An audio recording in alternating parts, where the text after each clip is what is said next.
JK Yadav Films present JK Yadav Films. Sai Recording Studio, Delhi.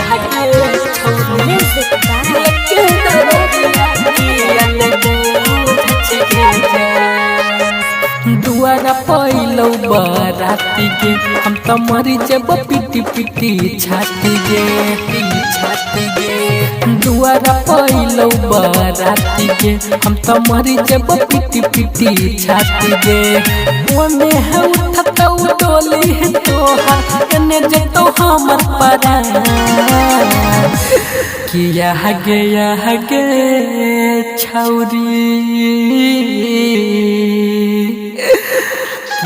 गे छौरी दिल के दर्दिया किया ने पूछ छिगे जान आगे छौरी दिल के दर्दिया किया ने पूछ छिगे जान आगे छौरी दिल के दर्दिया किया ने पूछ छिगे जान Sai Recording Studio, Delhi.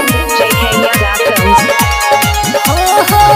हाथ पाल खैने छही पिया के नाम गे झूठा हो के हमरा किया कइले बदनाम गे तू त तोर गला दिल धोखे बाद छोड़ी गे दिल टूटला के होने छैया बाद छोड़ी गे खुशा तू रहबा सैया के जरे हम जब समता किया गे छौरी किया गे छौरी दिल के दर्दिया किया ने पूछ छिगे जान आगे छौरी दिल के दर्दिया किया ने पूछ छिगे जान आगे छौरी दिल के दर्दिया किया ने पूछ छिगे जान Sai Recording Studio, Delhi. JK Yadav Films.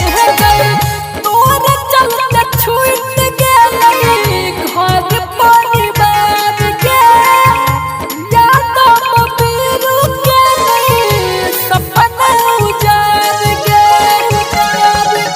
उता तोर गला दिल हमर बात में जाके खुश रहबे अपना सैया के साथ में बुलेट से चिरी लिखल छौरी अभी तोहर नाम किया गे छौरी